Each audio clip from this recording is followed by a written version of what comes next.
Hi, my name's Steve Large, and I just want to talk a little bit today about the word and phrase empath or empathic.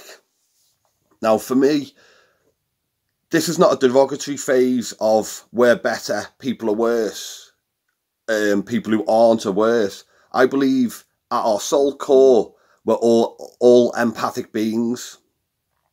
So we do a life pact before we come back to this earthly realm, and we come back at different levels. Now, some of us are born empathic, some of us are born unempathic. It doesn't mean that we're not empathic as such at our core being. It just means we're at different levels of consciousness. Now, for me, being an empath is someone whose consciousness is higher and we're more sensitive. So with this sensitivity, we're aware of the energy we feel. So I know straight away that, hey, I can feel this, and I know it's not me who feels like that, so I get confused. I can take on energy and I get depressed because I don't understand it. A lot of empathic people will drink, do drugs to hide and numb these feelings that aren't theirs because they don't understand it. So to go out and feel like they're like everyone else, they'll go out and they're like, oh, why aren't I like these other people? Why don't I feel like these other people?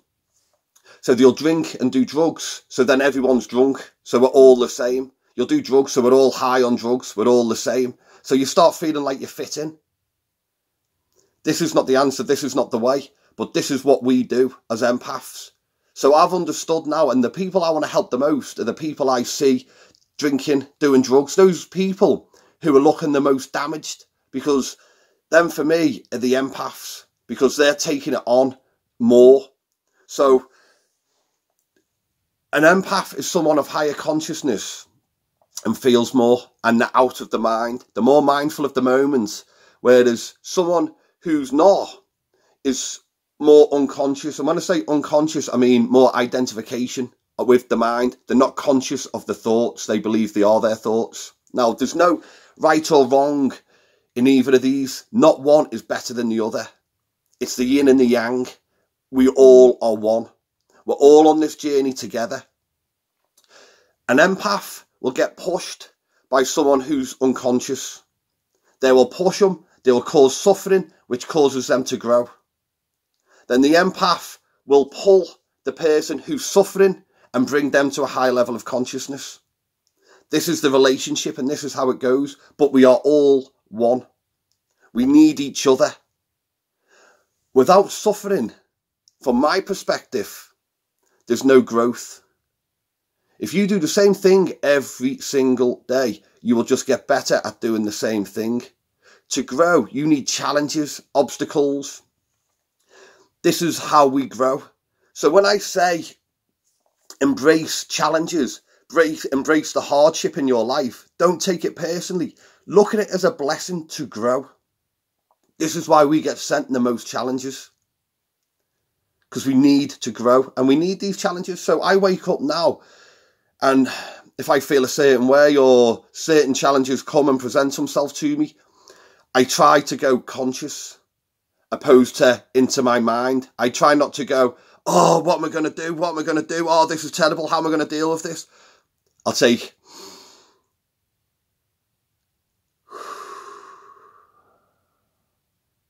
3 deep breaths in, hold them, and breathe it all the way out. And relax. And once I do this, my thoughts slow down, and I look at the situation for what it is, with no panic and no fear. And I'll say, what do I need out of this situation? What's the lesson or what's the experience? And how do I need this situation to finish and end up? What do I want? What does this need to do for me to achieve the success with this situation? And that's how I go into it. I'll work it out. I don't start going, oh, why does it always happen to me? This is terrible. God, my life sucks so bad. Because it doesn't solve anything. You need to look at the situation from a calm, higher perspective and just work it out.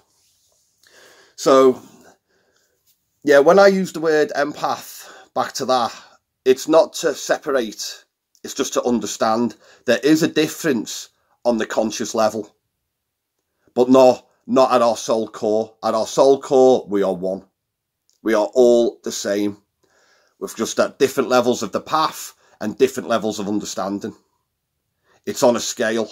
You go up the scale, you come out of your mind, conscious, enlightenment, keep going.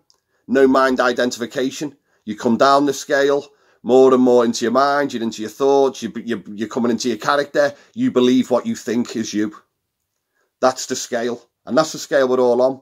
So people with bad behaviour traits are not bad people at core, but they believe in their thoughts. So this is why we see that. So with energy, the lower consciousness you are, the more negative energy can attach to you.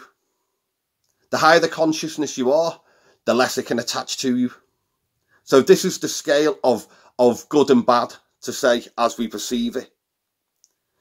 You become unconscious, more in your mind, you follow your thoughts, which can be controlled and conditioned. More bad energy sticks to you. You're perceived as a bad person because this is the character you've took on with all this negative bad energy. And essentially, that's your makeup here. The more conscious you become, the more you feel other people's energy, the more you're aware of your behaviour, the more enlightened you become, the more higher frequency you are, and the less negative behaviour sticks to you. So the more of a better person you're perceived. We're both still people, the same people at core. If I started getting a spiritual ego now and going, oh yeah, check me out, guess what I know this, I know that, and I started going into my head and I started believing I'm some sort of spiritual leader or something like that, then I would build a character, and it would be a mind-based character. I'd no longer be following my path and my intuition. I would be becoming lower frequency. I'd becoming egotistical, and that would start dropping, and I'd stop becoming awake, and I'd start becoming unconscious.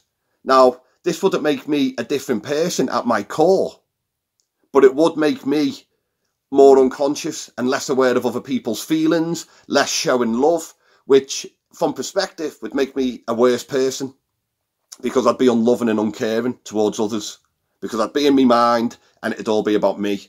I want this, I need that, what can I get out of this, what's in it for me? That's mind identification, because that's what the mind does. The mind's not the enemy, but that's what it does. So to become a better person, you need to come out of your mind. Now, this is difficult because so many people are in abusive relationships, and this is not healthy. So I'm not saying stay in these relationships. I'm not saying leave these relationships. Every relationship is different. So I could only advise on these one-on-one. I'd have to know what you want, what they want, and what the variables and the situation is to understand it, to advise on it. So this is no way marriage guidance or relationship guidance. This is just to give you an understanding that we're all good at the core, but it doesn't mean that you take abuse. You don't keep letting someone abuse you, because that is definitely not the key or the answer. So I hope this has just expressed a little bit about my view when I say empath. These videos are for everyone, but it's only going to be empathic people that understand what I'm saying. So this is why I phrase it for empaths. So empaths out there know how to find the videos, but it's not just for them, because we're all empaths at soul core. I hope some of this makes sense. I've started up a YouTube channel as well, so I'd appreciate anyone liking and subscribing to my channel, because I'm going to start moving my stuff from Facebook over that way. And I just want to thank you for the great comments and for listening, and you help me so much too. You give me faith to listen in my intuition. You give me faith to keep growing and fighting the challenges every single day. You give me hope. So the hope I'm giving out is reflected back to me. And this is how it works. The more love and hope I get inside me and I give out, the more I get back. It's reflected back to me. I can only give what I've got. And the more love and hope I fill myself with, the more I can give out. the more I get back. That's the cycle. And this is the hope that we have to give. So we fill ourselves with love. We help ourselves first. Love and light comes from with us, and it will come back. Don't let the bastards grind you down. And that's just a phrase. It's not a derogatory phrase. And the bastards are the establishment, not the people. It's the establishment and it's their system. So stay strong and keep shining. Love and light. Thank you.